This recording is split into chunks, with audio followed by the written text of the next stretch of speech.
أعوذ بالله من الشيطان الرجيم بسم الله الرحمن الرحيم ومن يبتغي غير الإسلام دينا فلن يقبل منه وهو في الآخرة من الخاسرين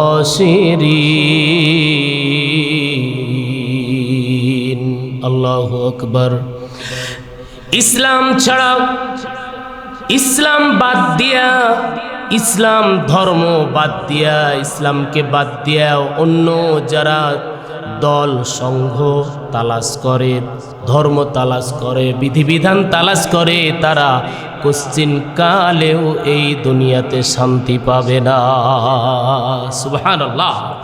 এই জন্য এই জমিনে ইসলামকে বাস্তবায়ন করতে হলে এই জমিনে ইসলামকে বাস্তবায়ন করতে হলে আল্লাহ তাআলা ঠিক কয়েকটা বিধি বিধান দিয়ে দিয়েছেন। 114টি সূরার মধ্যে আল্লাহ তাআলা বিভিন্ন সূরায় বিভিন্ন রকমের উপদেশ দিয়েছেন। আল্লাহু আকবার। আল্লাহ তাআলা বলেছেন ইসলামী রাষ্ট্র গঠন করতে হলে কি কি এখানে গুণাগুণ উপাদান থাকা লাগবে। তার মধ্যে আল্লাহ তাআলা সূরা আল মুনাফিকুনে বলে দিয়েছেন মুমিনের জন্য একটি সূরা আল্লাহ তাআলা দিয়েছেন। এখানে মুমিন হতে হলে কি কি গুণাবলী থাকা লাগবে আল্লাহ তাআলা বলে দিয়েছেন এই সূরার মধ্যে। পড়েন সবাই। قد أفلح المؤمنون الذين هم في صلاتهم خاشعون الله أكبر। মুমিনের কয়েকটি গুণ এইখানে অর্থাৎ এই সূরার মধ্যে আল্লাহ তাআলা লিপিবদ্ধ করেছেন। জোরে জোরে বলুন সুবহানাল্লাহ। শুধু তাই নয়, ইমানদার শুধু থাকলেই চলবে না, অপরদিকে যারা বিশ্বাস করে না, ইসলাম মানে না, দিন মানে না, রাসূল মানে না, আল্লাহ মানে না, পরকাল মানে না, তারাই হলো কাফির। তারা কি? কাফির। আর আল্লাহ তাআলা সূরা কাফিরদের নামে একটা সূরা দিয়েছেন। 30 পারা কোরআনের মধ্যে একটা সূরা আল্লাহ তাআলা দিয়েছেন। কুল ইয়া আইয়ুহাল কাফিরুন লা আ'বুদু মা তা'বুদুন ওয়ালা আনতুম আবিদুনা মা আ'বুদ। আল্লাহু আকবার। হে নবী আপনি বলে দেন, হে কাফেরেরা তোমরা যার ইবাদত করো আমরা তার ইবাদত করি না, আমরা যার ইবাদত করি তোমরা তার ইবাদত করো না। ঠিক কি না? অতএব ইসলামী রাষ্ট্র গঠন করতে হলে কি কি বিষয় থাকা লাগবে আল্লাহ তাআলা সব কিছু বলে দিয়েছেন। আল্লাহ তাআলা বলে দিয়েছেন সব কিছু রাজত্ব ওই আল্লাহর হাতে। রাষ্ট্র সম্পর্কে আল্লাহ তাআলা সূরা দিলেন, তার নাম হলো সূরাতুল মুলক। কোন সূরা? মুলক।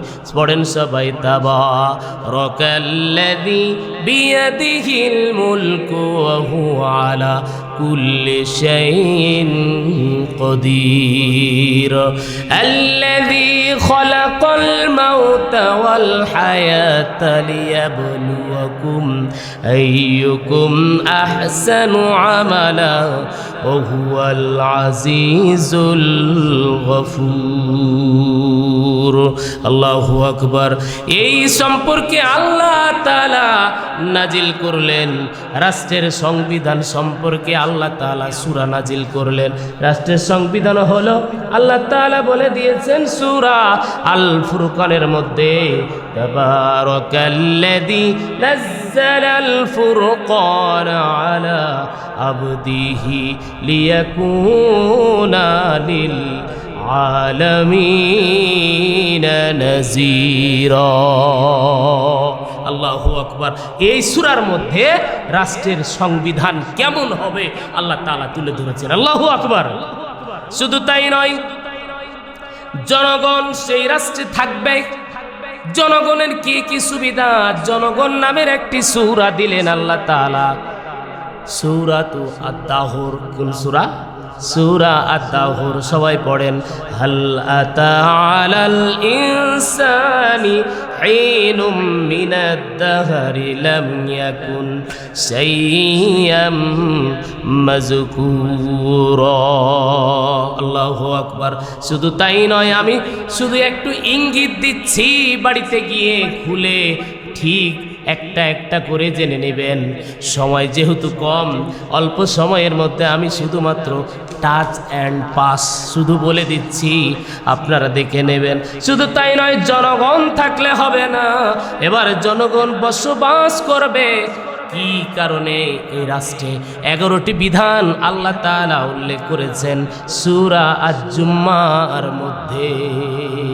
সূরা আজ-জুমার মধ্যে 11টি গুণাগুণ আল্লাহ তাআলা লিপিবদ্ধ করেছেন। আল্লাহ তাআলা বলেছেন, তানজিলুল কিতাবি মিনাল্লাহিল আজিজিল হাকীম। আল্লাহু আকবার। রাষ্ট্রের মানুষগুলি, জনগণগুলি রাষ্ট্রে বসবাস করবে, 11টি নিয়ম মেনে বসবাস করবে। জোরে বলুন সুবহানাল্লাহ।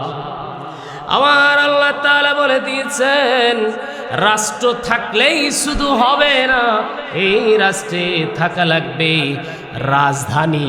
কি থাকা লাগবে? রাষ্ট্রের রাজধানী থাকা লাগবে। আল্লাহ তাআলা রাজধানী সম্পর্কে একটি সূরা দিয়েছেন, সেই সূরাটির নাম হলো সূরা আল বালাদ। কি সূরা? সূরা আল বালাদ।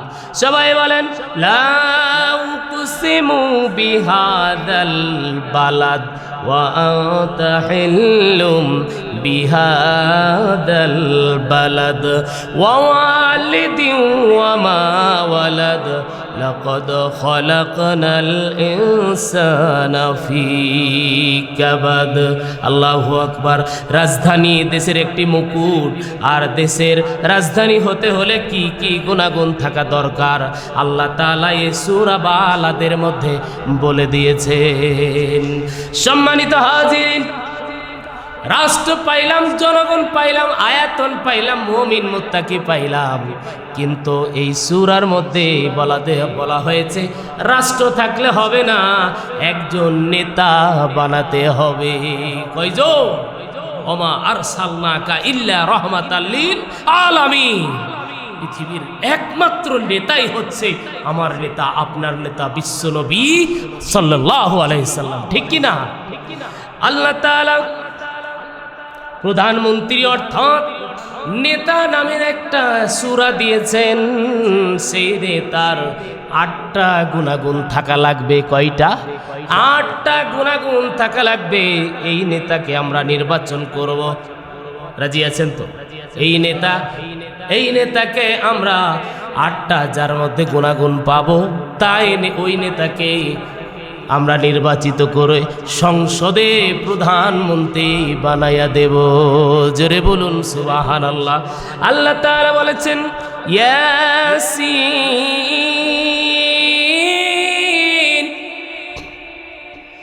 ওয়াল কুরআনিল হাকীম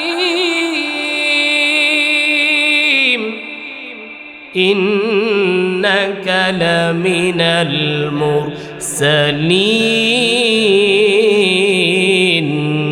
আল্লাহু আকবার। এই ইয়াসিন মানে হলো হে সাইয়েদ, হে নেতা। সাইয়েদ মানে হলো নেতা। আল্লামা তাফসিরে কাবিরের মধ্যে লিখে দিয়েছেন আল্লামা সাফারউদ্দিন, এই ইয়াসিন শব্দের অর্থ হলো, অর্থাৎ সিন শব্দের অর্থ হলো পাঁচটি। সিন মানে সাইয়্যিদুল আলামিন, সাইয়্যিদুল বাশার, সাইয়্যিদুল মুরসালিন, সাইয়্যিদুল আম্বিয়া আর সাইয়্যিদুল কাউনাইন। জোরে বলুন সুবহানাল্লাহ। আর এখানে সিন মানে বলা হয়েছে নেতা। আল্লাহু আকবার। অতএব আমরা যারা এই পৃথিবীতে ইসলামী রাষ্ট্র চাই, তাহলে একজন লিডার বানাতে হবে বিশ্বনবী সাল্লাল্লাহু আলাইহি সাল্লামের মতো, লিডার বানাতে হবে হযরতে ওমরের মতো ইনশাআল্লাহ।